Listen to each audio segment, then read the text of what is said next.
What's up, everybody? It's Greg Birch with Delta Financial, and this is the Be the Difference podcast. This podcast is all about making you a better person in your life and in your business with coaching on sales, leadership, mindset, marketing, everything under the sun when it comes to being an entrepreneur. And we bring our own guest speakers. Today, I got my good buddy and friend, Mr. Nguyen, the prolific ninja himself. What's up, everybody? What's up, man? Thanks for having me on, Greg. What's going on, man? Thank you so much for good to see you, man. Thank you so much for coming into to Dallas. So for those of you that don't know, I actually went to Houston. That's correct. And on Nhan's podcast, the End-to-End podcast, he's got a fantastic one. You should definitely go check it out, and you can promote it as much as you want here, for the listeners. And so after we recorded, he was like, "Bro, we gotta get on your." Yeah, there we go. I gotta get on your podcast. So I was like, definitely. Now, this has been in the making for months. Yes, it has. Yes, it has. So we finally were able to lock down a date. Here we are. He came in. He was like, "Dude, can we lift?" I was like, "Is the Pope Catholic?" Well, you know. So here he is. He came in. We just got done with the gym, which is why I'm dressed like this. And I was like, let's lift. Let's come in pumped, ready to record, and we could tell your story. Yeah, appreciate it, man. Appreciate it. Dude, for those of y'all, if you're ever coming through Dallas, hit Greg up, bro. He will kick your... Can I say ass on this? You can curse. You can fucking say ass. He will kick your ass. We just blasted a workout in his local gym, which is kind of a gritty-ass gym. It reminded me of the old school day kind of gyms. Yeah. I love that gym, man. It's very cool. Shout out to, what's it called? TX Fitness. TX Fitness. Yeah, TX Fitness. If you're ever in the Forney area, you got to go check out TX Fitness. I love that gym. It's such a good gym. It's like a little blood, sweat, and tears gym. Yeah. So I'm doing Dead December, where I personally finished the month off with a PR record on deadlift, but today was back day. And, man, Greg just whooped my ass. I'm kind of tired, yo. Yeah. Legit. But, no, he hooked me up with some First Form protein shake. I'm not affiliated with First Form, and this is not an ad, but all my supplements are First Form. I love you, Andy. I want to be on your podcast one day. Yes. And so just so you guys know, this is like the best thing ever. I saw this on Instagram, and I was like, I'm going to try this. But they during the holiday season, during October, November, they have a pumpkin spice level 1 protein powder. And it's super soluble. So you put it in coffee. I put a little bit of heavy whipping cream, and then I pour in a scoop of that, and I blend it, and it's better than any pumpkin spice latte I've ever had in my life. Oh, dude, it's delicious. I spiked mine with an espresso shot and some Holiday Baileys. So yeah, it is so good. So, but you can get us a little blender, a little hand stirrer. Yep. Blend that stuff up. It is like delicious. So I usually do, even though I'm on my diet, I do 1 meal a day. The one thing I do outside of that is I do have protein after my lift, so that I'm still getting some protein in as soon as I get done my lift. Besides that, I don't eat or drink anything really until I have my 1 meal, which is going to be tonight. We're going to go to Perry's. Yeah, love it, man. So nothing better than a nice steak after getting your ass whooped by this dude in a gym workout, bro. Yeah. So I appreciate that, man. Thank you for hosting me. Thanks for the hospitality. It's great to be in Dallas, man. After you came down to Houston for my podcast, I was like, man, it's good stuff. Yeah. Good content, great feedback. So I appreciate the generosity of reciprocating. Yeah, definitely. Having me on here, dude. Like you said, it was a long time coming. But, we're focused guys on business, on life. So, glad we were able to make this happen. Yeah, very absolutely. much so. Absolutely. And thank you for opening your home up to me. Oh yeah. And anyone is also, I'm a pretty open guy. So like I got like 5 bedrooms in my house. So anyone wants to come in for a podcast, you come in, I'll treat you. You're coming to stay with me. We're going to go work out together. I'm opening my home to you. We'll sit here and record. We'll shoot the shit. We'll connect. Great workout, man. Yeah. Great hospitality. So Nhan. Yes. People usually I have a bio right in front of me and I'm reading it, right? and I get to read on the screen while it looks like I'm looking at the screen. I'm not really. I have a bio in front of me, and I don't have your bio. And I know a little bit about you, but how about you start off by just telling the listeners, who you are and how you started into entrepreneurship. Yeah. So we can go way back or we can kind of go back, but let's go. Hey man, this is your story. Let's go back as far as you want to go. No, I appreciate it, man. So by family, I'm Vietnamese, nationality and family, Vietnamese, and we immigrated the proper way to America after the Vietnam War. When Saigon fell, literally, we were on the last barges leaving the city. I was a baby at the time, an infant. I'm the youngest of 4 brothers. So it was just my parents and myself and my brothers coming to America. Spent a lot of time moving around, going to different camps, with the American Red Cross, trying to get things sorted, but ultimately ended up in Harrisburg, PA for 3 years. We were sponsored by a Lutheran community there, which by nature we treat them as our extended family, because without them we wouldn't be here today. But then ultimately ended up in Houston. So based out of Houston, my entrepreneurship journey actually began through my parents. So when they first got to Houston, they would be working the typical immigrant story, right? They don't know English, no money, shirts on their backs. They got 4 boys. They're just in survival mode. Yeah. So they are working 3 to 4 jobs each on a daily. So I really don't recall ever seeing them home much. It was kind of clock in, clock out, tag team, etc.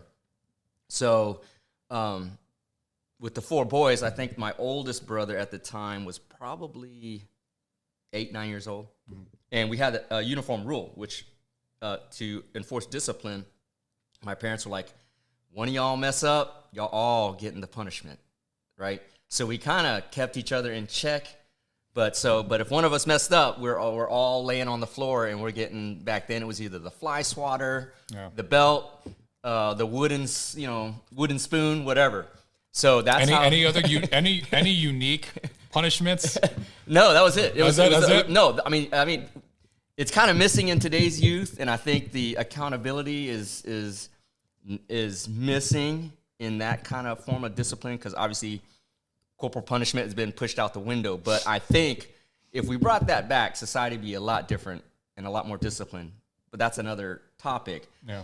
But back then, I mean, if you've been swatted in the tail by a wire fly swatter, I mean, those suckers sting. Yeah. Yeah. So back then. But going back to the story, they in the early '80s, they took out a loan, borrowed some money from some neighbors, and set up a printing company. And through hard work, dedication, first few years, it just took off. So the American dream immigrant story was launched. So, after a few short years at their peak, they were, in the 80s, for a small mom and pop shop, they were doing $4 to $5 million a year. Wow. 40 employees, 50 employees. So I grew up in that environment. So, whereas my friends would be going to summer camps or whatever the case may be, the 4 of us, we're going to work. We're going to work. Yeah. We're going to shop. So I remember my duties back then were like sweeping the floors. There's this thing called, it's a very complicated process, printing, but you go from positive to negative to the printing plate, and then you can print. So when you go to positive and negative, there's a image capture onto film, and any dust particles that are in that capture will show up on the negative, okay? So you have to take that film and black out all the dust or all the imperfections in the image you're trying to print. And so I would be responsible it's called OPECing, so you're blotting out all the imperfections in the film. So I would do that, just odd jobs around the print shop. And so that's kind of, I always say the best MBA is real life. So I got my MBA as a toddler working in my parents' print shop. And just, I remember nights where we would sleep there. We'd have sleeping bags. The 4 of us would, help out, go to sleep. My parents are working all night long. They put every little cent into the business, so we didn't have toothbrushes. So we would put toothpaste on our fingers, and, you do that deal. It was just all work, survival, grow the business, keep going. Man. So that's where I grew up and cut my entrepreneurship teeth. So I've applied that in my adult life. But, so one of the things my dad instilled in me as a youth was, so when we immigrated, the rest of my parents' extended family, my extended family stayed back. And because they stayed back, when the North communists took over, and we can get into communism and all that, in this podcast if you want to. But when they won, they put a lot of people into camps, concentration camps, because they were freedom fighters versus the communist regime. And so when we came to the States, my dad told me at a young age, he said, listen, education in America is free. So the best thing you can do is max out on your education, because regardless, if you go to a communism state and you get a concentration camp, you go to prison or whatever, once it's in your mind, they can never take that away. Yeah. In other words, they can take away your freedom, but they can't take away your knowledge. Yeah. So I kind of took that to heart. None of my older brothers went to college. So you're the only college graduate? I'm the only college graduate. So, one of us, I was the youngest boy. So I'm also the youngest? Yeah. And I was the only one to go to college. There you go. My oldest brother just got his college degree like this month. Good for him. Finally. Congratulations. Yeah. Congratulations. And then, there's a whole debate now whether college is necessary or not. But just through legacy, honoring my parents, somebody in our bloodline had to go to college. Yeah. So it was me. My grades were great. I finished second in my high school class. Went to Baylor University right here in Central Texas in Waco, with the idea of potentially getting into medicine. Ended up in medical school, finished medical school. But, most people going into medicine, either their parents were a physician or they felt this aha moment. My mission is to be a doctor. To me, there was never that moment of saying, I need to be a doctor. Yeah. Parents never said, you need to be a doctor. I never was just like, okay, I was good at math and science and all that, so why not? The true story is, I finished college in 3 years. I was going to take a year off, go find myself, that kind of deal. Yeah. But a friend of mine said, hey, man, you should look into applying to medical school. I said, well, why not? Why not? Why not? I said, well, how do I do that? He said, well, you got to take the MCAT. You got to, your grades are good enough to take the MCAT. I said, when's the MCAT? He said, it's in about 3 weeks. I said, well, shit, let me just take it. And if I do well, great. If I don't, I'm gonna still go find myself. Yeah. So back then there was, I still think they exist, Barnes and Nobles. This is before Amazon. Mm-hmm. So went to the local Barnes and Nobles, bought a couple review books, crammed as much as I could, and took the test. I did reasonably well, applied, and was fortunate enough to get in. So got into medical school. This was in the mid-late 90s. Finished there. A lot of changes were going on in healthcare. So I felt I needed to boost my legal knowledge if I really wanted to become a physician. So you come from an immigrant family. Correct. They had nothing. Nothing. Zero. Zip. They work multiple jobs each while trying to juggle 4 boys. Yeah. Don't speak the language. Don't even speak English. Don't speak English. Don't know the culture. Start their own business. Correct. Become pretty successful. And your youth in growing up is working in your parents' business with them and helping them, working as you get this entrepreneurial spirit, this bug, right? You go to college based off of your dad's your dad's influence. Yes. And he's like, hey, you get knowledge is power. Yes. And so you go to medical school on a whim. Crazy, on a whim. And as you graduate, you get your doctor, your MD. Yeah. You're practicing as you're going through your not doing residency. Clinical. You're not doing residency. But you do 2 years of clinical rotation. So I've delivered like 17 babies. I've literally had my hands inside somebody's chest, like trying to keep them alive with their heart. It's like crazy. It's crazy. And now you're like, you know what? There's a lot of legalities here. I should get another degree. Yeah, it's crazy, bro. It's crazy. I'm maxing out what my dad told me. He's like, hey, learn as much as you can. Yeah. So it was never by design. It's crazy how at that period of my life, nothing was ever by design. Like there was no grand plan. Yeah. Okay. It was just kind of like you're making decisions as information is coming in, or what you're feeling, what you're vibing. Yeah. And at that time, it was a lot of things were going on legal wise. Like if you recall, Bill Clinton was the president at the time. Hillary was doing this whole national managed care kind of deal. So I'm like, man, there's a lot of things they don't teach in medical school, business and law. on how to, you know how to do clinical work, but you don't know these other real things about life. So, so my schoolmates were applying to residency programs. I'm applying to law schools. Kind of crazy. And the same thing. It's like take the LSAT. Like, okay, yeah, let's just go in and see how we do. Yeah. And so did reasonably well. Again, got into law school in Houston. How's the LSAT? I heard it's a lot of logic problems. Well, so the LSAT, the thing about the LSAT, if for those of you all who are interested, it is a lot of logic, a lot of word problems. But really, what really is the time pressure, time crunch. Now, I took this, 20 something years ago, but so it might have changed. But it was really the time crunch. You have if I recall correctly, you have 6 sections. One of the sections doesn't count to your grade, so you don't even know which section that is. Oh. So they take the score at the time. They take the scores out of 4 sections, but it's a lot of questions in a short amount of time. Mm. So sometimes you find yourself, 2 minutes to go and you've got 30 questions. So you're just going, C all the way down the line because you don't have time to really work through them. Yeah.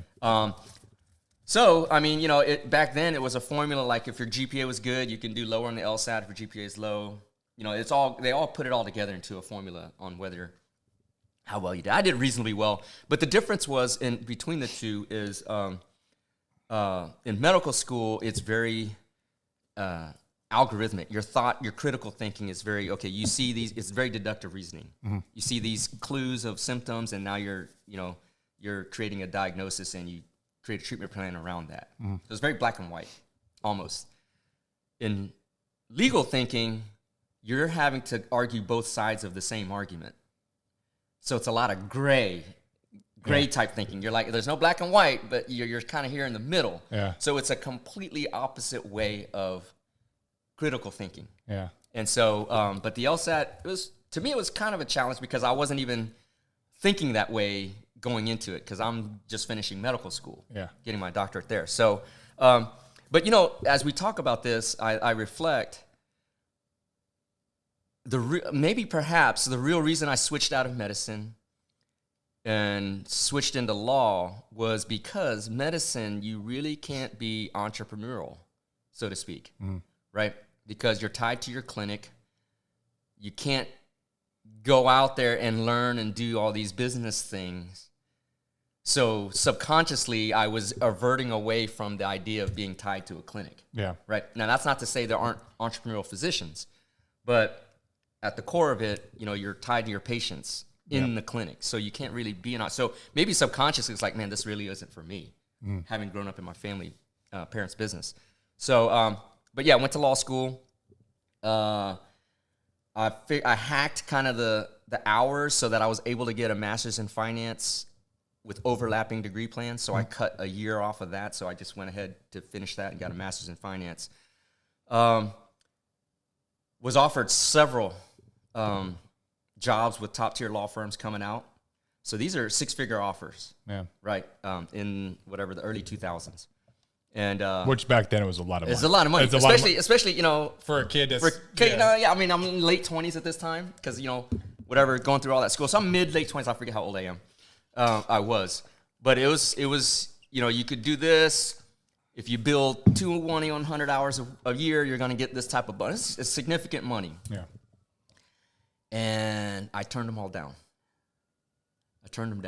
And was it the right decision, wrong decision? Don't know. But at the time, it was just, man, I just can't, that entrepreneurial thing, right? I just can't see myself working for another person in a cubicle writing briefs. I'm having to go out there. That sounds miserable to me. Thinking about it, especially when if you've grown up. And here's the thing, I witnessed with my eyes, like you said, my parents don't speak the language, just hard work, and be very, very successful at the time. To say, nah, that's not the right way. I'm gonna go work in a cubicle. I couldn't get that through my head. The money was phenomenal for a young dude, but I see my parents making millions, in gross revenue, millions just through hard work. Now, let me ask you this. What do your older brothers do? Well, so they helped my parents in their printing business. Okay. And there's a lesson in there. So so my parents ran the business for 20 years. Okay. And there was an overlap where my brothers and I took over. Two things. So when my parents retired out, my brothers and I took over. And now you have 4 guys in their 30s trying to figure out the direction of the business, right? The lesson being is that we were at that stage, and I think every business goes through this. You start out with mom and pop. You grow it to its natural limit, right, as mom and pop owners. Now, you either learn or you get outside help to professionalize it because you can't scale mom and pop. You have to professionalize it with systems, with protocol, with repeatable processes to scale up. Yes. So I was a proponent, and whether this is through experience or education or whatever, I was a proponent of professionalizing the business. Yeah. Right? My brothers, on the other hand, were like, hey, we're making good money as it is. Let's not change things up. Well, as we're debating over that, where the direction goes, what happens? In comes digital printing. Okay? So we had our print shop, 50,000 square foot facility, multi-million-dollar, big-ass machine presses. Our CapEx was huge. Yeah. So before digital printing, we're able to charge, $2,000 for little postcards. Yeah. Now, people are printing postcards on their office machine. You can print postcards on your home printer. So we're seeing margins dwindle as technology takes over. And so we just couldn't sustain the CapEx on the printing business. So we fell to that statistics, right? One out of 50% of businesses in second, third generation, they fail. Well, that was us because I would say at that time, we were immature to understand market dynamics and how that can affect survivability of a business. Yeah. Which was a huge lesson to learn. But through those failures, at least for me, I can't speak for my brothers, but through that, am able to apply all that learning to what I'm doing now, if that makes sense. No, it does. So you learn these. And what are they doing? What are they doing now? So now one of them is still in print, or actually 2 of them is still in print, and one of them has a corporate gig in oil and gas. So they kind of just went their ways. So in terms of true entrepreneurship, I would say I'm the only one with that legacy. Yeah. Yeah. So I wonder if because behaviors are caught, not taught. You know what I'm saying? So if you lived that and you lived the same experience that all your brothers lived growing up, why is it that you had that just burning desire to turn down the corporate gigs, to turn down everything and just really drive forward in that entrepreneurial journey and path, whereas you have your brothers that are kind of like, I'm gonna take this route. Yeah. Like, what, that's a very good question, man. So one distinction is my 3 brothers were born consecutively, so they're like one a year separated each. I consider myself an oops baby, right? Okay. So I'm there's a 5-year gap between the youngest brother and myself. Okay. So I guess my parents were hoping for a daughter. Who knows, man? But so I think so growing up, it was them hanging out, and I didn't have that relative proximity to how they grew up, and so I looked at things differently. My experience was a little different, but I think to your question though, it was in the end. You take risk based on your ability to be self-sufficient, right? I call it a survivability baseline, right? So if you believe in yourself enough to where you can survive anything, right? Like my parents left. I mean, they were wealthy in Vietnam. They literally left everything. Like my parents lived in a nice home, had house servants, chauffeurs, hairdresser would come over once a week, take care of my, like they were considered what would be considered wealthy in Vietnam, left everything behind. So literally came with nothing. Mm-hmm. And so my baseline in my head, at least, was I can always fall back to nothing and rebuild, because they did, by example, by my own witnessing of that happening. Yeah. So for me, it was like, man, so I believe everybody has these crossroads in their life. Like you're faced with decisions where you can go left or right, and it really changes the trajectory of your life. Right? Mm-hmm. For right or wrong, for good or bad, whatever. You're gonna have to make that decision. There's no like straight. You got to go left or right if you want to move forward. And so in my mind, I'm playing out, man, if I take the corporate gig, this, that, and the other, I just can't, it just didn't vibrate with me at that time. Yeah. So knowing that the baseline survivability is, hey, my parents came from nothing and built something great. I mean, I have that bloodline, so to speak. Then I'm going to just take this risk and bet on myself. Like, who are you going to bet on other than yourself, right? Yeah. You know what I'm saying? I feel like by listening to that you have a level of resiliency that you picked up from your parents. That's exactly right. That was a good way to say it. That you were willing to take the harder route that you knew would be more fulfilling in the long run. Correct. And so you saw that you had a vision, and you could see everything kind of clearly. Listening to that also about your brothers, I feel, because I'm the youngest also, and there's about a 4-year gap between me and my next brother. Yeah. And him and I, dude, we might be brothers, dude. You're left-handed. I'm left-handed. You're the youngest boy. Yeah. You're the youngest boy. I'm the youngest guy. There's a gap. You may be 6'7", and I'm like 5'8" on a great day. But like other than that, we're kind of like brothers. Basically brothers. So being a younger sibling and they're having a large gap, like the closest sibling that I had for me was my oldest sister, and she is 16 years older than me.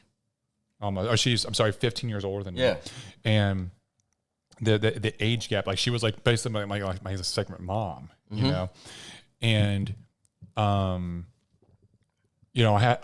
kind of grew up almost like alone. Yes.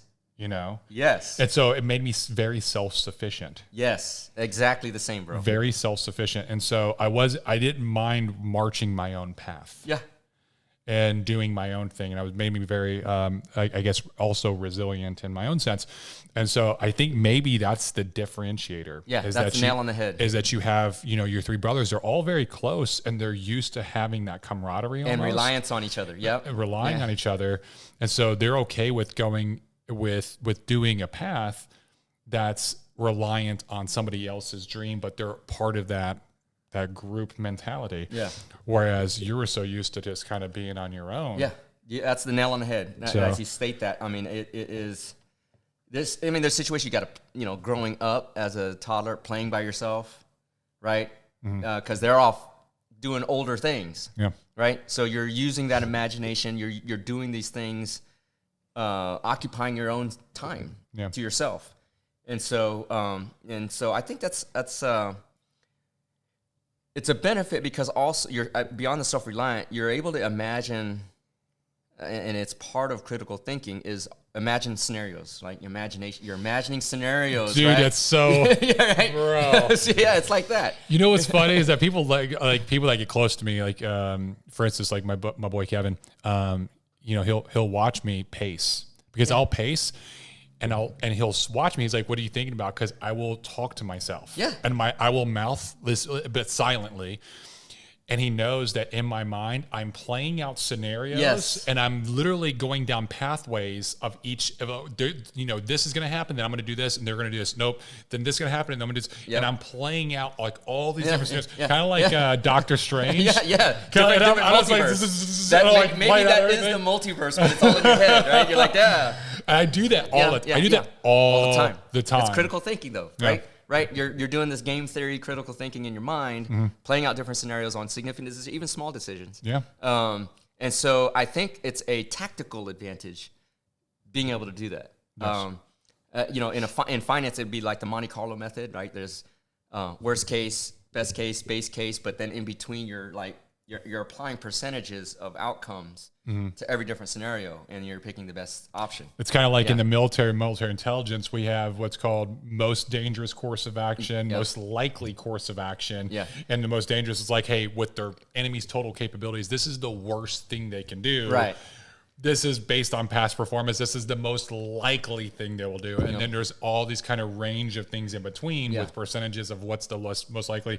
And then we also have, hey, there's, if the enemy, we have markers and points like, hey, in 10 days, if they do this, if we see this activity, that means they're doing this course of action. And it kind of like gives markers to give us an idea of what course of action they're doing. Yeah. So strategically, so that, who knows? At that time, it was a stressful time, of course, because what was a huge hindrance. Okay, so after law school, hung my own shingle, paying for clients, and what I missed out on, and which I highly recommend any of y'all who have young kids or young adults in your families. I missed out on all the stuff we're learning these days on personal development. Right? I'm nose buried into textbooks, right? So that whole idea of mental improvement, all that was non-existent for me. So I came out of law school, hung my shingle, got my license, all that stuff, thinking if you build it, they will come, right? Hey, man, I'm a doctor, I'm a lawyer. Clients should just come to me. Just come to me, like I'm here. Yeah. No, I'm a magnet. I'm a magnet. It should come. Yeah. It was. I wouldn't say it was entitlement. I would say it was entitled. Like I felt entitled. Like, dude, I've done what less than 1% of the population has done. But they didn't come. You ain't special. You ain't special. You ain't special. You ain't special because you haven't proven anything yet. You might have put in the work and got to this point. Yeah. But you haven't proved. It's like you can be, let's imagine, you're Michael Jordan, you have all the talent in the world, all that stuff, but if you don't win a game, what does it matter? Exactly. Right? So there was a time when it was really, really tough, and I had to second guess myself. I mean, at that time, I'm thinking, man, doctor, lawyer, where are the clients? And I have like $1,000 in my bank account. Like, fuck, dude.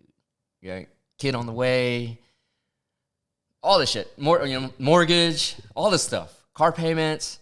Like, damn, where's the money gonna come from? So that happens. That happens a lot. That happens, yeah. It happens a lot. Yeah. But I didn't think it would happen to me, right? Because while we wound down the print business and all that, and saved up money and all that, I was walking away, and that was kind of part of the decision too. I had some money at that time saved up. So I'm like, okay, I have some confidence that I have a runway coming out of law school and build my practice, and that runway ran out real quick. So had to overextend myself, credit cards, all the stuff. Had to borrow some money from my brother. At that time, I was driving a Porsche, and he's like, "How much is your Porsche worth?" Not blood thicker than water kind of thing. It's like, for me, and I'm not saying this is right or wrong, if we're blood, I'm like, hey, whatever you need to hear. Yeah. But he wanted to do it very legit. Yeah. He's like, dude, how much is the Porsche worth? I'm like, whatever, X dollars. He's like, okay, I'll loan you against the Porsche. Basically a hard title loan at the moment. Yeah. Like these days. This is, again, 20 years ago. So I'm like, fuck, okay, yeah, whatever. And did the deal. So took that money.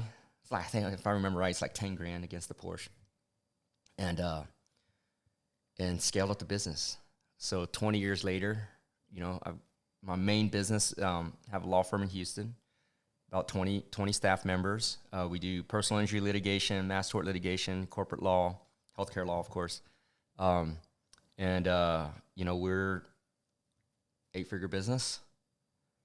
From a $10,000 note, sweating my ass off, dude, like losing sleep, like fuck, like how am I gonna make this work? It started back at that. It started back at that print shop, bro. I don't know. Getting rid of that dust particles, bro. Yeah, sweeping the floors and the little. I don't know, man. So like, fuck, dude. It was just, in retrospect, it was like how am I going to make this work?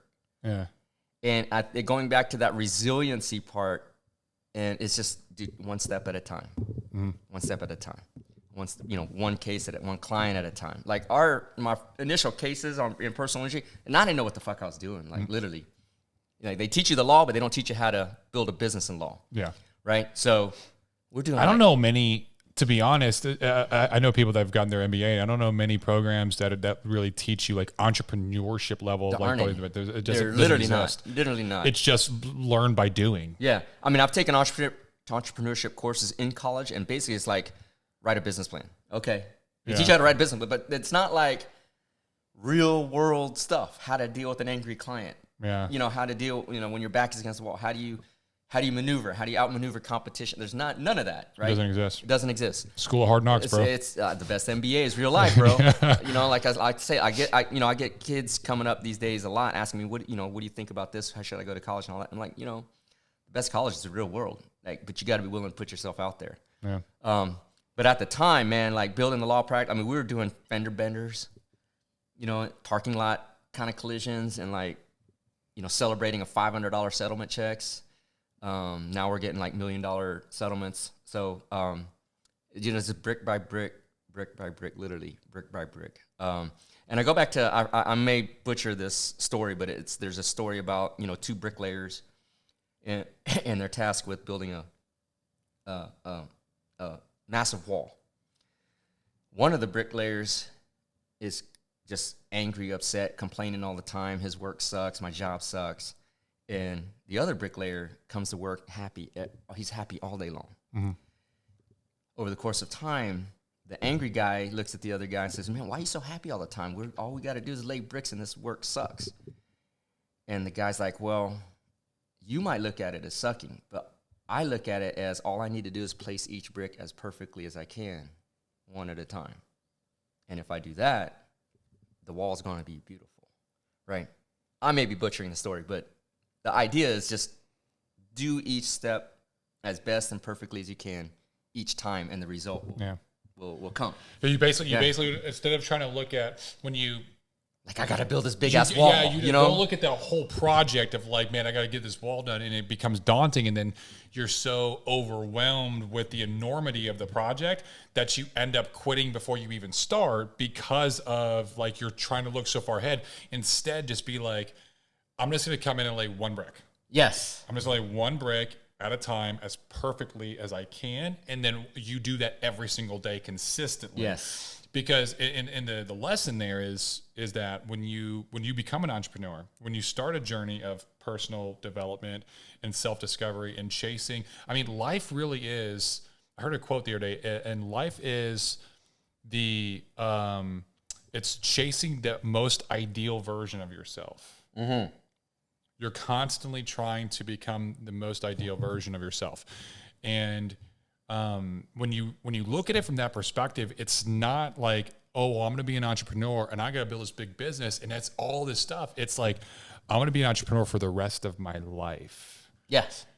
And I'm going to be doing this every day. What tasks do I need to do on a daily basis to ensure that I'm at least taking one step forward and I'm getting a little bit better every single day? Yeah. And it's when you look at entrepreneurship and everything that we've been talking about, the resiliency, the ability to take risks and be okay with taking risks, the self-sufficiency, and the consistency of constantly doing work every single day and having the right mindset.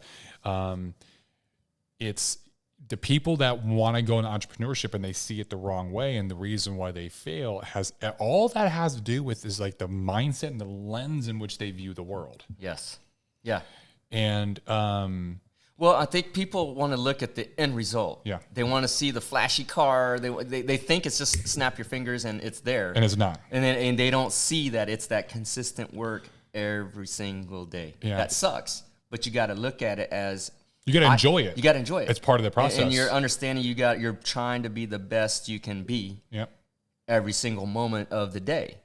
Now we fail, of course, a lot of times, and that's part of it. That's part but of then it. You learn, and you get yourself back up. That's experiential knowledge. Yes. Every single time. Yeah, I tell that to my team all the time. It's like, listen, if I'm the best I can be, and you're the best at serving our clients and working on our kids, and you're the best you can be, and everybody here is the best they can be, we have no other outcome than to succeed. Mm-hmm.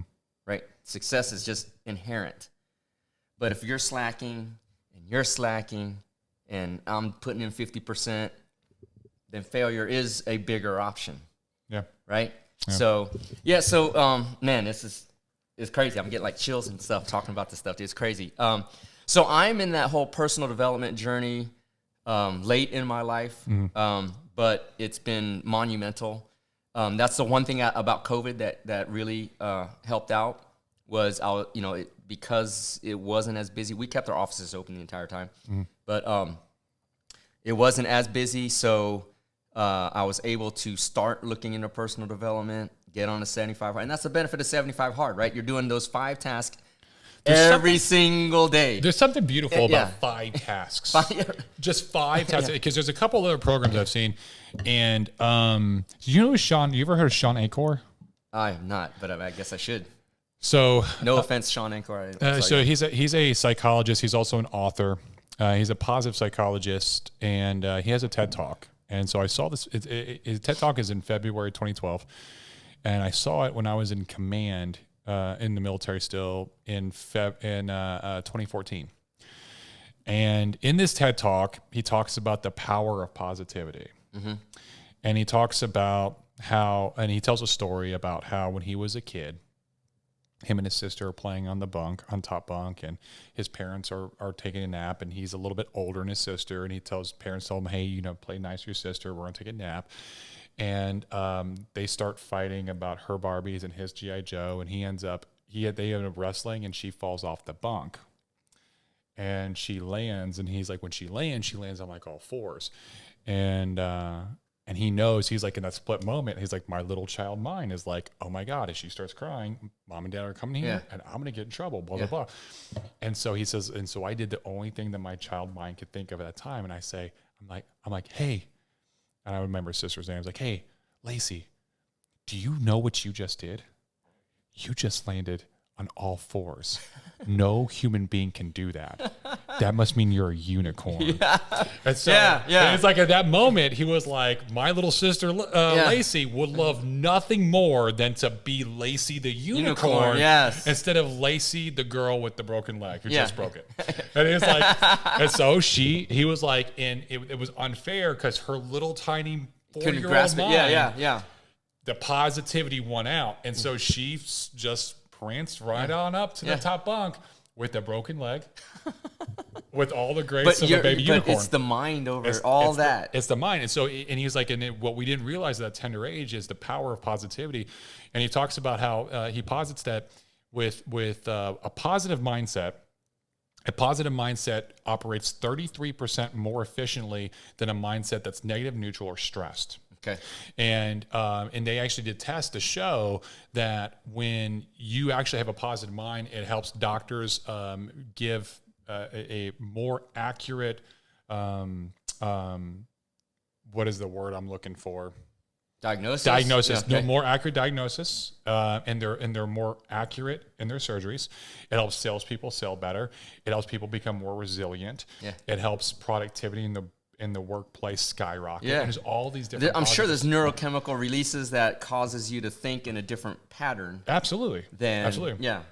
And so what he does is he talks about how you can actually rewire your brain, even if you're a super negative person, you rewire your brain to start seeing, like literally changing the lens in which you view the world. And he said, if I look at anybody, no matter what your situation is. He's like, for instance, if you had like a student that's in Harvard versus somebody that works in Wall Street, he's like, I can only depict 10% of your happiness. Yeah. Because 90% of your happiness is from within and how you view your specific position. Yeah. Where one person can be at Harvard and be like, the workload, the stresses, the competition, this, that, the other, and it brings them down, where another person's like, dude, this place is like Hogwarts. Yeah. This place is awesome. Yeah, it's amazing. It's amazing. And so he says what he does is he actually came up with his own task list, and it's 5 tasks. Things. Yeah. And it's every single day having 3 different things that you're grateful for, writing down 3 things you're grateful for. Yeah. And every day it has to be something different. It cannot be repeating Same. things. Yeah. Because what happens is that you're going to run out of those things. Yeah. And eventually your mind's going to start searching for like new things to be grateful for. Yeah. And as you're searching for these things, you're literally trying to find the positivity in the world around you. Love it. And so it changes the lens. The next is journaling. And journaling is just a very healthy exercise. And besides that, I feel that most people that they fail in entrepreneurship is because they don't know how to communicate properly. We've lost the ability for verbal and written communication. True. Because we're too easy. LOL, WTF. Yeah. And you're trying to read intent through characters on your phone. Exactly. Yeah. Emoji. Yeah. People don't know how to write effectively. Mm-hmm. And so journaling every day. Next is doing meditation. Okay. And meditation helps to focus your mind. So like you literally cut out everything. We're so inundated with text messages, notifications, emails, calls, this, that, the other. Netflix is on. And if you can shut out the world and focus your mind, not only can you do that, but at the same time, you can do active visualization, you can do manifestation, you can do goal setting, you can actually visualize where you want to go. You can do some of that critical thinking that we talked about, where you start thinking through things, but you can literally focus on one thing. Love it. Next is doing exercise every day. Yep. You got to do exercise. It's super healthy for you. It's required. Like people don't realize how much stress, how much mental stress relief that happens from physical exercise. Yeah. And not only that, but it helps you with conceptualization, helps you with problem solving. A lot of times, like I'm usually thinking through problems while I'm in the gym, and I actually come up with solutions. It's really good for It's crazy how that happens because I come up with my most creative concepts on the elliptical when I'm lifting, when I'm maxing out. Especially on a run. Dude. It's crazy. Yeah. It's crazy. And then the last is a random act of kindness.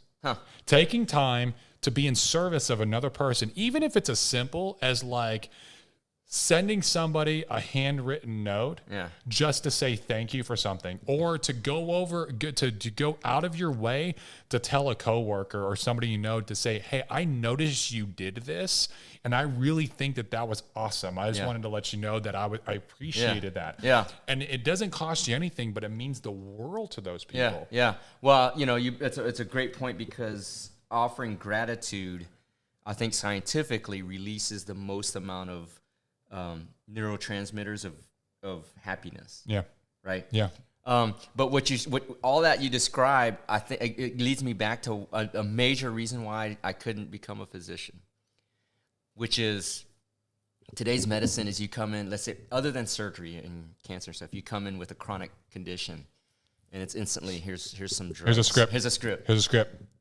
It's a business. It's a business. So, but see, for me, it was personal responsibility. Yeah. So you come in with high blood pressure, I would be, hey, listen, what's your diet? How much do you exercise? Okay, why don't you do these things for 6 weeks? Yeah. And if nothing changes, I'll write you the script. Yeah. Well, that wouldn't work in today's medicine. You know what I'm saying? Well, because people are so reliant, they want to take the easy route. Exactly. They want the easy route. They want the Amazon Prime. Yes. They want the Uber Eats. They want the Tinder dates. They don't want to they don't want to go out and talk to people. Right. They don't want to communicate. They just want to swipe and hit a button and then be like, boom.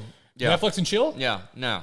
Yeah. Like, so that really, like, those 5 elements is crazy. My only regret is I didn't find all this stuff in my 30s. Yeah. I found all these things in my 40s. And so, but applying it has made an entire world of difference. Like a world of significant difference in my personal life, relationships, but also professionally. And, it really, there's something about manifesting, meditating, and seeing things, and then pulling them in and receiving them. Yeah. We talked about this before, maybe in my podcast, but also, about offline about that whole quantum realm of vibration, the universe, envisioning, pulling, like literally pulling in what you want, and then all of a sudden it just happens. Yeah. And so that has been significant, man. Huge significance. But to your point, though, the whole idea of self-development, meditating, working out, physical fitness. I mean, even if it's just one thing, like I tell my staff, I'm like, hey, we work on the 3rd floor. Yeah. I said, listen, every day, ride the elevator up, and when you go home, take one stair down. Yeah.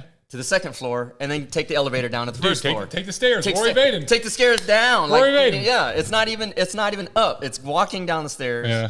And if you can't make it to the bottom, go to the 2nd floor, take the elevator down the rest of the way. So, so you're saying that you have them go down the flight stairs. Oh, okay, yeah. Or like alternatively, park 20 yards further than you normally park. Mm-hmm. So you're having to walk 20 yards extra. A little bit extra, yeah. A little bit extra. Yeah. Right? Just these little things. And then over time, build. It's that one brick at a time. Yeah. But, most would say, well, you're a lawyer licensed, different kind of business than being entrepreneurs, right? So, but the lawyering, the law firm, and what we accomplished there has allowed me to branch out into other areas of business in technology. Mm-hmm. So we just recently launched what would be the LinkedIn, I consider, of youth sports. So it's called High Life Reels, HIGHLIFE REELZ. Mm-hmm. So that's a kind of a LinkedIn-esque web platform that allows youth athletes all the way to semi-pro to create a profile and upload their data, like their GPA, their bench press max, their squat max, their deadlift max, what they run the 100 meters in, all the statistics, and then upload either photo or game film, right? It's based on a data storage platform. Mm-hmm. So it's a free account. You get 2 gigs free. Athletes can log in, create an account. And then as you require more data, if you want to upload more film, then there's, a monthly, like whatever, $2 or whatever. Yeah. But the idea out of that spawned because, so my son, Nate, who I think you met him? Maybe not. No, I didn't meet him. Yeah, so he plays at a national level. He's 15, sophomore in high school. Plays at a national level of basketball. Mm-hmm. But I upload my highlights of him, my video of him on my Facebook feed. Well, you have to go through my whole feed to find his highlights. So what I ate for lunch or whatever I post on Facebook, so that's social to me, I could never send that to a coach that might be recruiting him, mm-hmm. right? But if he has his own profile on High Life Reels, he can send that and create a social network around his athletics. It's pretty unique. I like that. Yeah. So we're ultimately going to create coaches portal, scouting portal. Again, this is from youth athletes. Your 3rd grade soccer all the way up to semi-pro. You want to go pro, you can create a profile and put all your stats in. Mm-hmm. So I can share it with my, his grandparents, or I can share it with a coach. But it's a sports-focused platform where kids hopefully can get seen and get recruited. If not shared socially with your family on an easier way, then hey, scroll down on my Facebook feed. You're going to see Nate's highlights, and they're like, "What? They're 80 years old. They don't know what scrolling down to see his highlights means." So there was a unique need in that, and so we created that, just launched it. The second thing we launched is in the healthcare space. So it's called Cura Connector, CURA Connector.com, which is a patent pending platform that if you pull together Fiverr, for example, mm-hmm. right, where you can hire graphic design or media design, Uber, and eHarmony, you pull those together, we've built a patent pending platform that allows families or patients to identify specifically any outpatient care provider, nurse, CNA, therapist, physical therapist, counseling, whatever, on a personalized basis on over 50 quantitative, qualitative variables. So the example would be, I live in Houston. If my mom lived in, let's say, Phoenix, and she needed home health care, I could immediately go on the platform, enter in all the variables and criteria that she needed, and in real time, the specific provider, regardless of who they work for, would be matched to my mom, and I can immediately reach out and try to hire that person for my mom.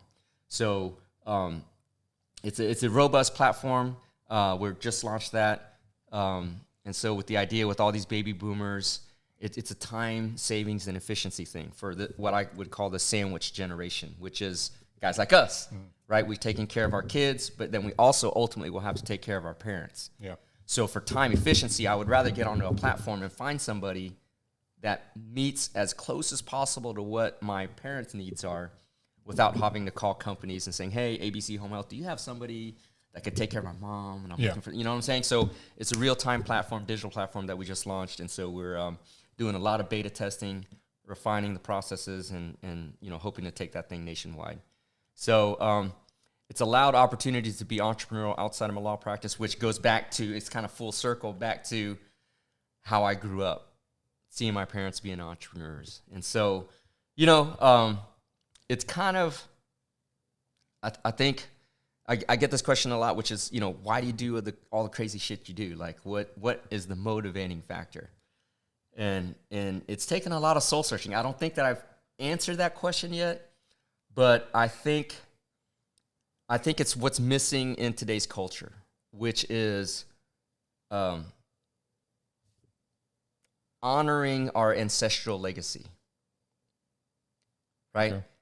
Honoring the sacrifices of what our parents did for us, honoring the sacrifices of what their parents did for them, which ultimately lets us do what we do. Mm-hmm. You go down your whole family lineage, it's the honoring of all the thousands of sacrifices that were made in their lifetimes, which allows us to do what we do today and create the legacy today. So by inherently, the legacy you create is not for you. The legacy we create is in honoring of the sacrifices made, however many generations ago of people of my family bloodline made so that I could do what I do today. Yeah. And I think that's a thought a lot of people don't have or appreciate. I think it's another, to me, and I'm not, this is probably going to sound like stereotyping, but it's like, that's a very like Asian way of like honor. Yes. And like looking at your ancestors. And I think another way to look at it is just having responsibility, like being responsible to the people before you, but also to the people that you're looking to take care of. Yes. Right. And I think there's a lack of responsibility, and well, it's in everything. What's in it for me, society. Right. There's. It's all about like what our rights are, like what you're entitled to, or what your rights are. But that's, I was watching a Jordan Peterson talk, and he said it brilliantly. But it's the difference between those are two halves of the same conversation. Because if you have rights, you also have responsibilities that go along with those rights, and you can't ignore the other half of the conversation. And the problem today is that people don't have those responsibilities, specifically men don't have those responsibilities. And then what happens is they feel lost. Yeah. They're lost. Yeah. And then that spirals them to where they're just like, F it, I'm just going to go play. And they become like Peter Pan, like this childlike. With no purpose. I have no purpose. I don't want to grow up. I'm going to go play video games. I'm going to search the internet. And I'm just going to do whatever I want, be free. And they have this like Peter Pan-like mentality, and they don't grow up because they don't have responsibility. Yeah. Yeah. They don't have responsibility, don't purpose. I mean, I firmly believe, and this is what I see in the retirement generation is, they retire, they go off into the sunset, but they're not happy because for most people, they switch off the whole idea of having a reason to do something, right? It's, okay, let me go play golf every day. Well, how? Yeah, who are you responsible to? It's exactly that deal. Yeah. There's no purpose, no responsibility. So it creates a gap in society. I mean, it goes back to why do we find our culture the way it is today? And we can go whole World Economic Forum and all that, but in the end, it is I think we really lost touch with, and you're right, it is an Eastern, and I had the benefit of an Eastern Western culture upbringing, right? But it is in a sense of not appreciating the ancestralism of sacrifice, and it is also not accepting or willing to recognize the role of personal responsibility in happiness and purpose and fulfillment.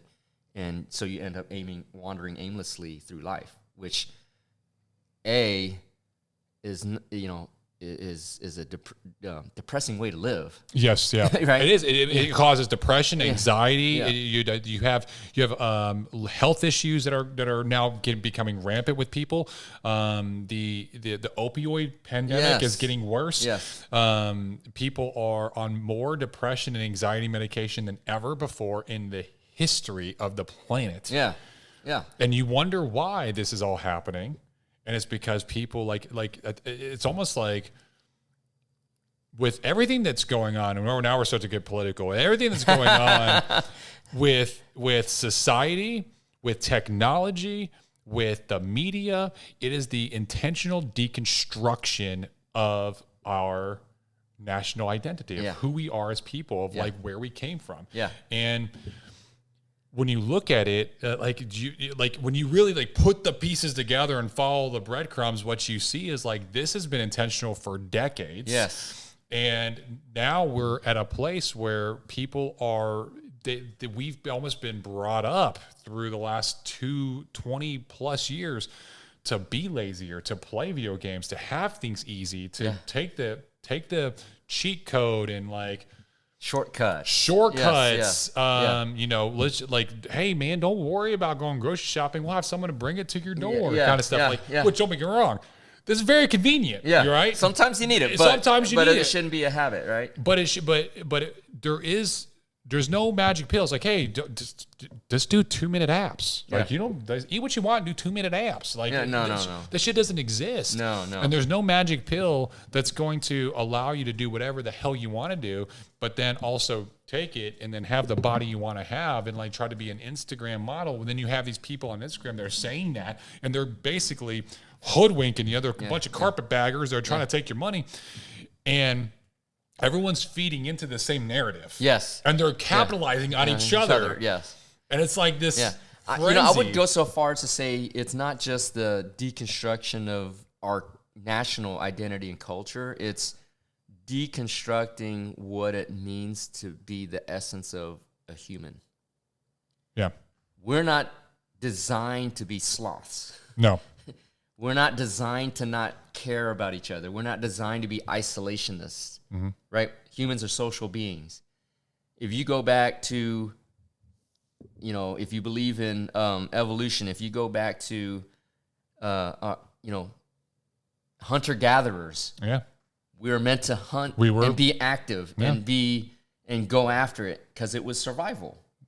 So technology and the conveniences of today, by design, has made us soft, lethargic, sedentary, unable to fend for ourselves, so to speak. And so it goes against everything that is programmed in our DNA to what makes us great. Yeah. Right? And so that's not to say all technology is bad, but the overuse of it, the over-reliance on it. The way it's being used. Yes. The way that it's being used is for nefarious purposes to control the population. That's correct. That is it. That's correct. Now, there are positive things to social media. Being able to be interconnected and talk to people and share information or stories or videos or pictures with my parents who are in Tennessee, or being able to talk to my family when I was deployed. Yeah. That's amazing technology, right? Yes. But the technology has been. Have you read The Chaos Machine yet? I'm in the middle of it. It's fucking good. Yeah, it's really good. The way that the technology has been designed is literally to trap you in and keep you in it as long as possible. Yeah. And then also conform a narrative to make you think a specific thing. Yeah. And so it's no different than a gambling addict. Going into a casino. Exactly. It is designed to cause you. It's designed to inflame you for whatever narrative you want and keep you inflamed. Because what happens, the longer you're inflamed, the longer you want to stay on the platform. The longer you stay on the platform, the more engagement they have to sell to advertisers. Yeah. It's just a very simple formula, man. But in that messaging, you can cause massive destruction to individuals, but then as a society as a whole. So, I encourage you all to do this. Right now, I'm auditing who I follow. I view social media platforms as a learning tool for me, right? So I want to learn through it because I don't have time to research all the things I want to research all day long. But there are certain people that I follow that research the topics that I'm interested in. Yeah. Right? And they spread good news. Good information. So I'm following less sensationalist accounts where they're just trying to do something, just to get attention. Just to get attention. Yeah. And following more on educational, purposeful accounts. Yeah. And so I think it's the holiday season. It's a great time to do it. You got downtime, whatever. But it is an intentional deconstruction of what made us great. Now, in a way, I think about it. Look, the United States founded in 1776. We've been around for 200, whatever the math is, almost 300 years, 250 years. I equate the United States to, for example, my parents' refugee business, right? 1776, the United States as a business has gone through 2 or 3 generations, right? Businesses typically don't last. That's a good point. 2 or 3 generations past the original founders. Because you lose the values, you lose the perspective, the relativity of the importance of the principles that made America great to begin with, that made the business great to begin with.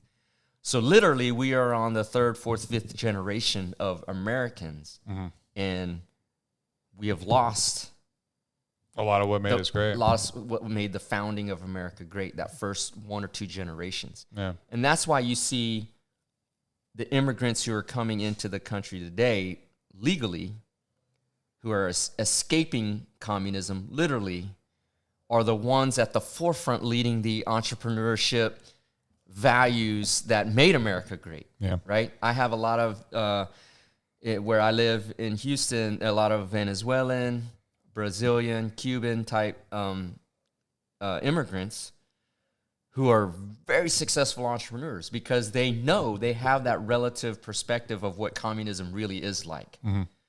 And it's a shitty situation, right? And so they are appreciating at least what freedom we have now to make your own destiny what you want it to be. And as that freedom gets eroded, then, I feel for my children, grandchildren, in the future of what opportunities they may or may not have if we stay on this path, right? Here's the thing: is that like we are at a pivotal moment in history right now in our country and in the world, because whether you guys want to agree with it or not, or you're like, this is bullshit, I'm telling you, go watch the movies Agenda and Agenda 2.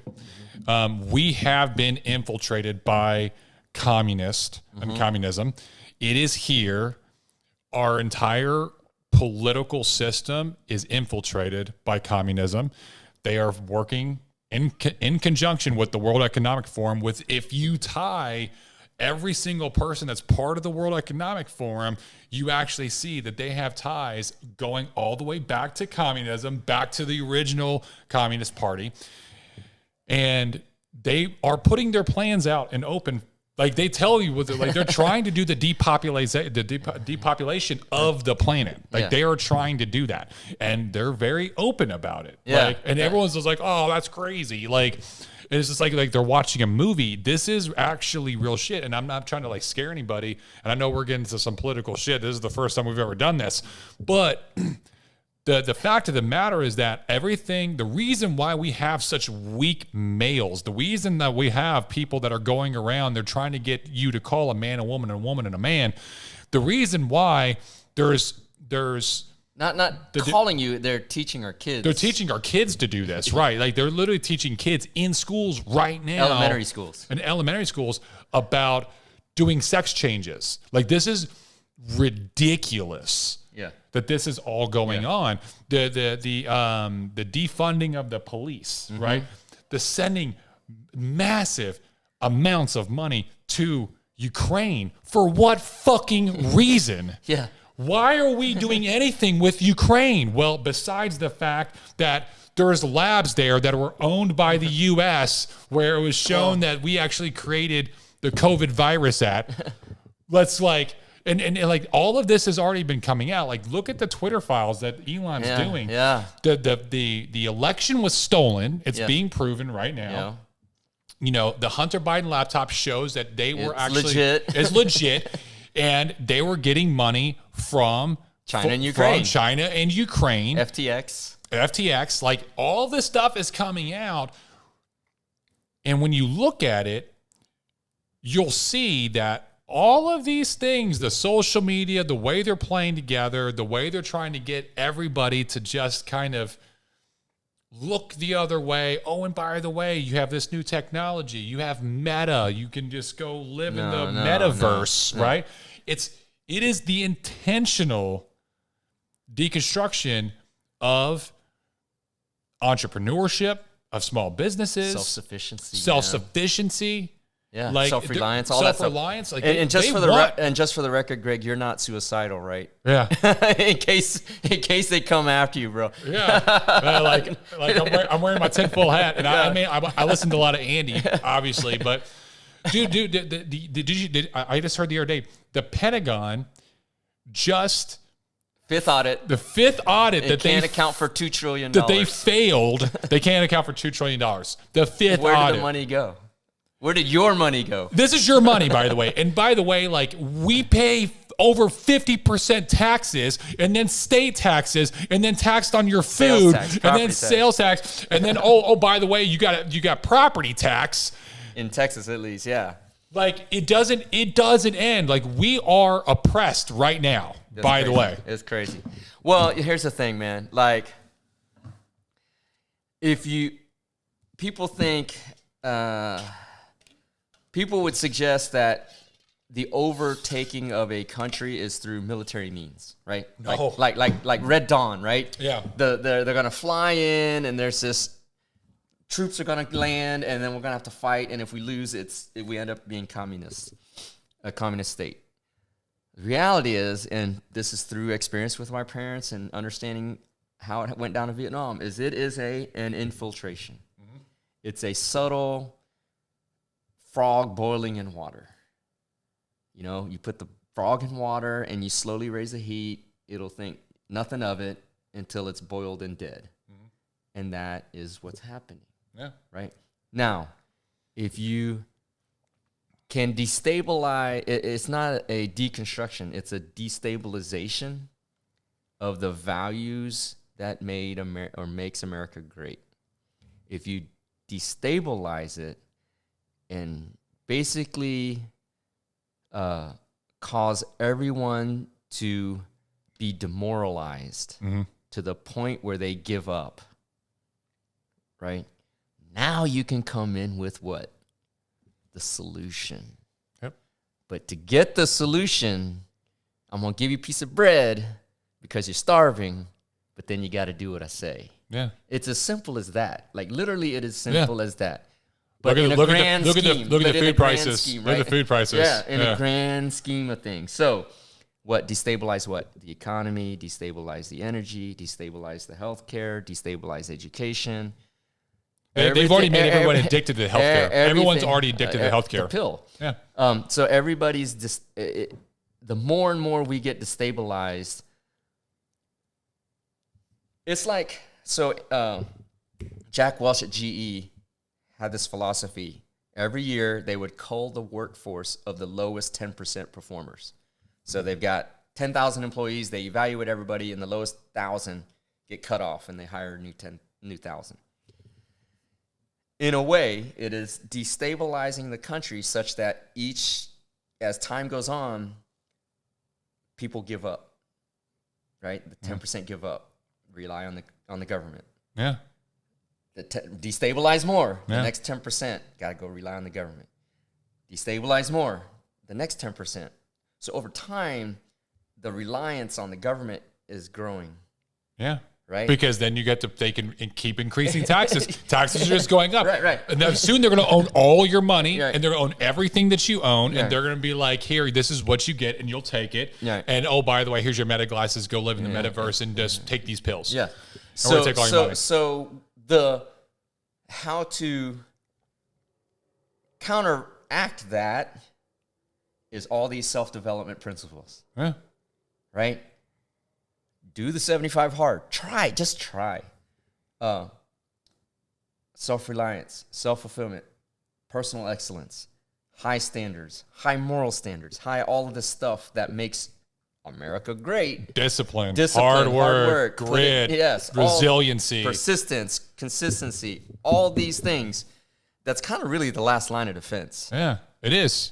Because when you're fighting a moral battle, it's moral values that push back. And so while this reliance is occurring, the opposite pressure would be all those personal values, personal development, high standards things to get it back. So it's... And you don't even have to be an entrepreneur to do it, but I'm telling you. No. So if in your daily life, daily habits. If you're listening to this, and you're feeling like you have some depression or anxiety, you feel lost in your life, go exercise, man. Yeah, you feel things aren't going your way. You feel like you just there's something untapped in your life, untapped potential, and you deserve more. And maybe you have a lack of responsibility, whatever it may be. But if you're feeling these things, I would challenge you to literally go read 75 Hard book, go do Star 75 Hard, and don't think that like, oh well, like I can't do it because I don't work out all the time. I don't look like Greg. Oh, good. Yeah, it doesn't matter. I've seen people that are like massively like 450 pounds overweight do 75 Hard. Yeah. They're transformed into another human being. And that to me is way more inspiring. It's way more inspiring. Way more impressive. Yeah. And so do that, because what you're going to find is that through doing 5 daily actions, you're going to start to gain the mental toughness. You're going to start to be a little more disciplined. Self-reinforcing. Yeah, you're going to gain confidence through it. Through that confidence, you're going to start taking responsibility for yourself. And through responsibility for yourself, you're going to start taking responsibility for other things because you have the confidence. Mm-hmm. And it's this building it starts slow, but the momentum increases, and it's like an expounding, it's exponential. It's exponential, and it just explodes. Yeah. That by the end of 75 days, you really are a different human being, and you're gonna look back and say, man, was I really that way? Yeah, it's crazy. It's a little rewiring. Yeah, it does rewire. It's a rewiring of mental clarity. Yeah. Okay, that for me at least. I just finished 75 Hard Friday after Thanksgiving with a few other guys, and they both. This is my second time around. This is their first time around. Yeah. They both lost 30 plus pounds. Yeah. One of them played professional basketball. And he's like, this is the best I've ever felt in my life.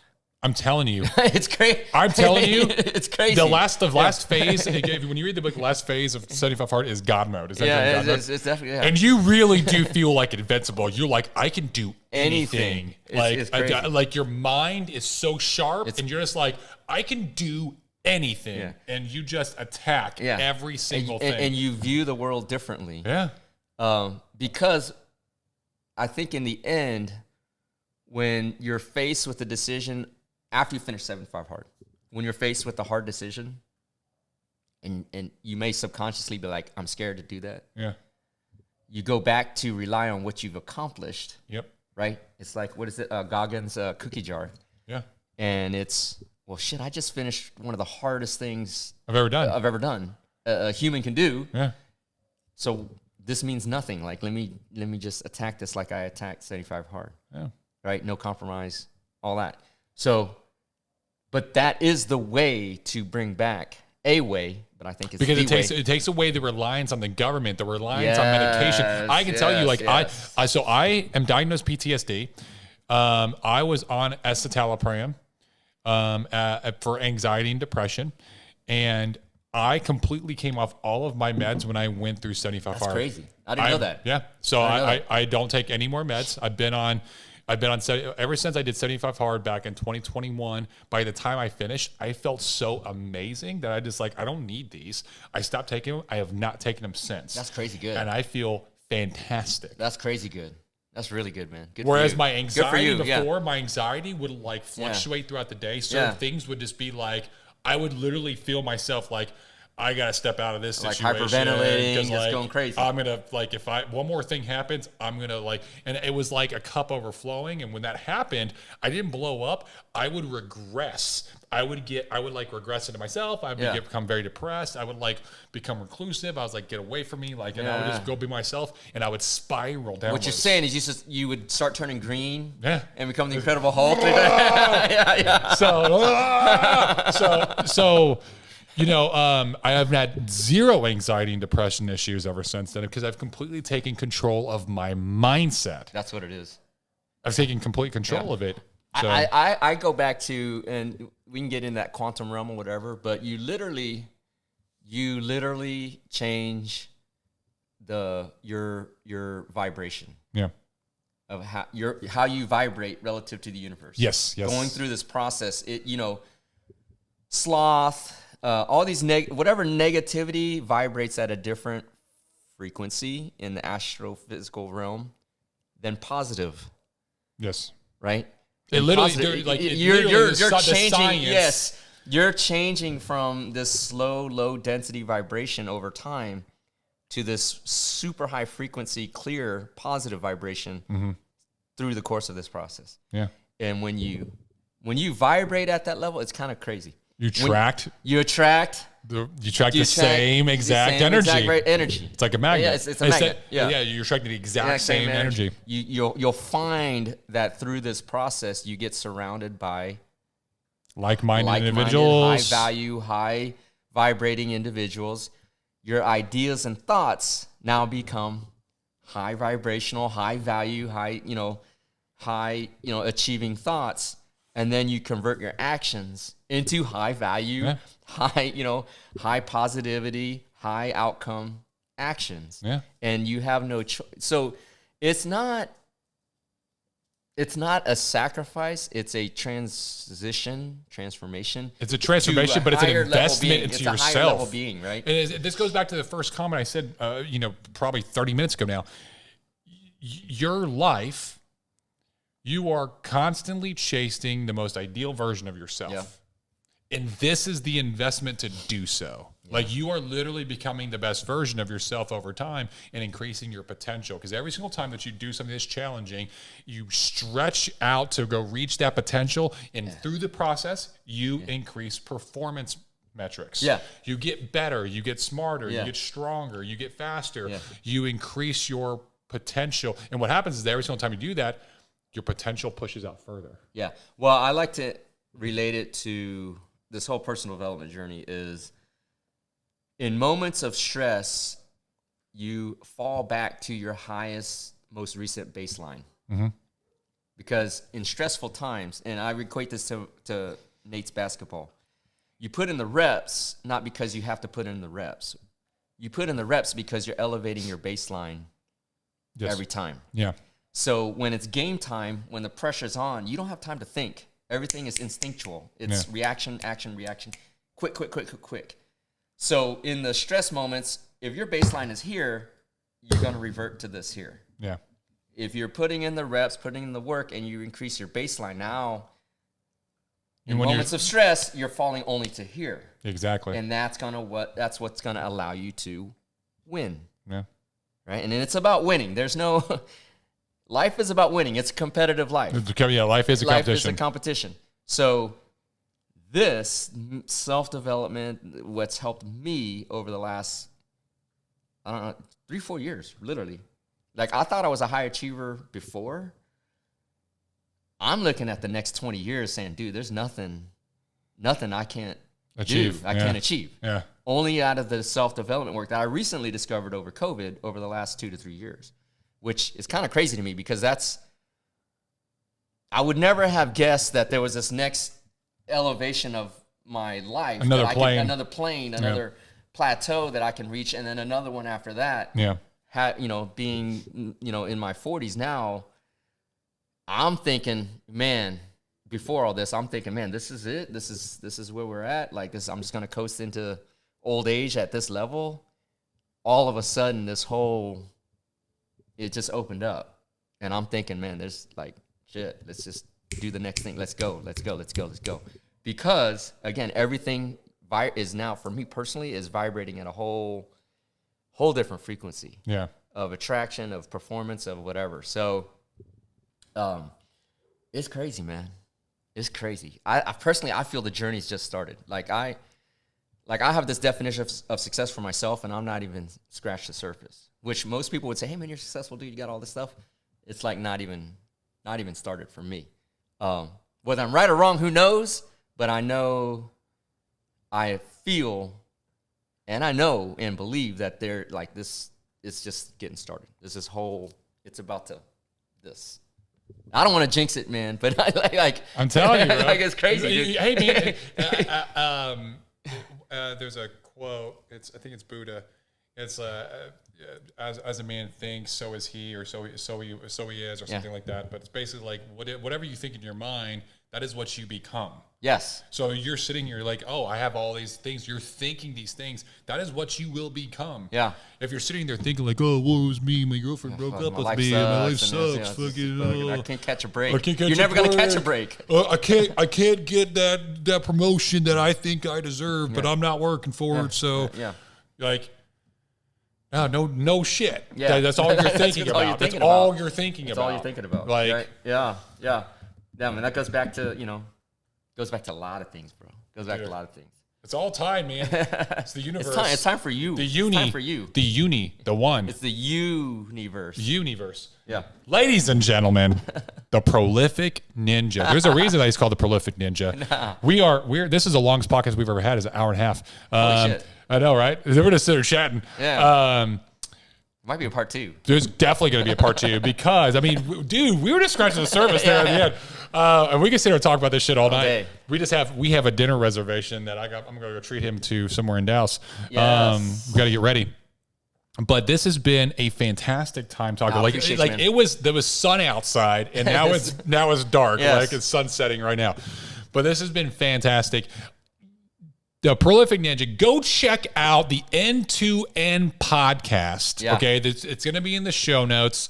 Make sure you go check it out. Give them a thumbs up. Give them a follow. Share this show because this is how we grow. Yes. We do by word of mouth. Share the show is how we grow. Show the show is how we grow. I like that. Wait. Does Andy say that already? No, he says don't be a hoe. No, yeah, share the show. Yours is share the show. This is how I learn. Share the show. Copyrighted. This is how we grow. Copyrighted. It's all by word of mouth. Yeah. Go follow at End-to-End Podcast, all platforms. Definitely. YouTube, Spotify, iTunes. If you want to follow me personally, it's at The Prolific Ninja on great Instagram. Great Instagram. You're being too generous, bro.